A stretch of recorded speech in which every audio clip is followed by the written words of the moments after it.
غریبوں کی امداد کے لیے، اور اس کے لیے بڑی خوبصورت تعبیر ہے جو پورے قرآن میں اور کسی عمل کے لیے نہیں ہے۔ وہ اللہ تعالیٰ نے ایک جگہ فرمایا فَلَاقْتَحَمَ الْعَقَبَةَ وَمَا أَدْرَاكَ مَا الْعَقَبَةُ فَكُّ رَقَبَةٍ أَوْ إِطْعَامٌ فِي يَوْمٍ ذِي مَسْغَبَةٍ يَتِيمًا ذَا مَقْرَبَةٍ أَوْ مِسْكِينًا ذَا مَتْرَبَةٍ ثُمَّ كَانَ مِنَ الَّذِينَ آمَنُوا وَتَوَاصَوْا بِالصَّبْرِ وَتَوَاصَوْا بِالْمَرْحَمَةِ أُولَئِكَ أَصْحَابُ الْمَيْمَنَةِ۔ اللہ تعالیٰ نے اعمال کے لیے ترغیب کے لیے مختلف تعبیرات استعمال کی ہیں۔ یہ بالکل انوکھی تعبیر ہے مال کو خرچ کرنے کے لیے کہ کیوں نہ گھاٹی کو کیوں نہ کودا وہ گھاٹی پر میں۔ اس کی ہم آج اس کی طاقت کو سمجھ نہیں سکتے کہ آج جہاز ہیں، گاڑیاں ہیں، موٹریں ہیں، پل بن گئے ہیں، تو اس کو 1400 سال پیچھے لے جائیں کہ سفر ہے، آگے چڑھائی بھی ہے، آگے کھائی بھی ہے، اور اس کھائی کو پار بھی کرنا ہے۔ کوئی پل نہیں ہے، جہاز نہیں ہے، گھوڑا ہے۔ یہ ہوتا تھا کہ پھر نیچے اتر کر پیدل دوسری چڑھائی پہ چڑھتے تھے۔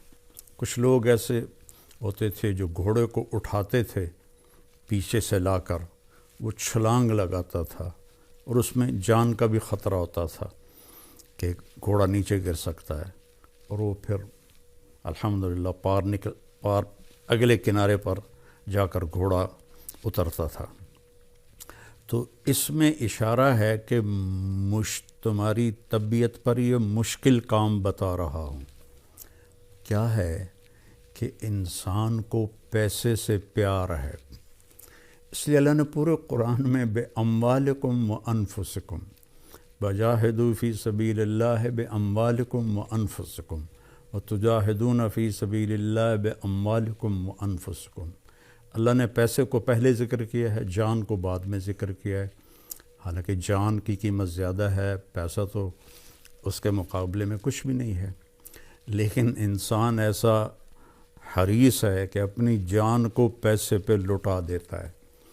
خاص طور پر جو آج کی دوڑ لگی ہوئی ہے، لوگوں کو نہ اپنی صحت کی پرواہ ہے، نہ بچوں کی پرواہ ہے، نہ گھر کی پرواہ ہے، بس سارا دن پیسہ پیسہ پیسہ، تو پھر اسے خرچ کرنا مشکل ہوتا ہے۔ تو اس لیے اللہ نے یہ ایک خوبصورت تعبیر دی، لگاؤ چھلانگ۔ ہماری پنجابی کی ایک مثال ہے، جھگی پھوک تماشا ویکھ۔ ایک دفعہ لگاؤ تو صحیح اللہ کے نام پر، پھر دیکھو وہ کیسے دیتا ہے۔ تو پھر فرمایا کہ وما ادراک ما العقبہ، تمہیں پتہ ہے وہ کون سی گھاٹی ہے جس کو چھلانگ لگا کے پار کرنا ہے؟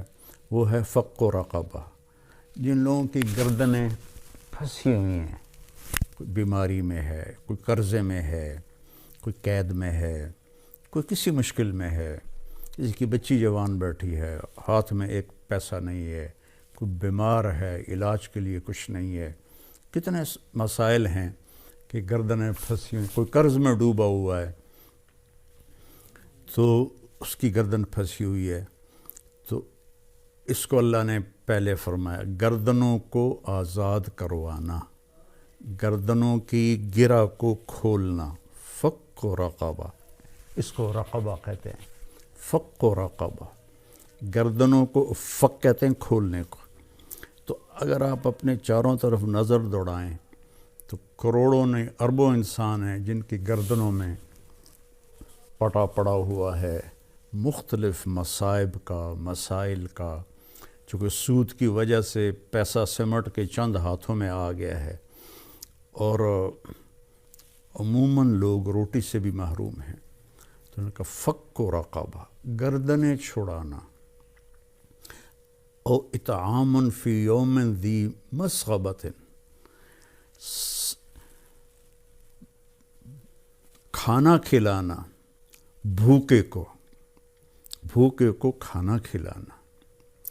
مجھے ایک بات یاد آ گئی. 1982 میں نظام الدین گیا تھا ایک چلے کے لیے.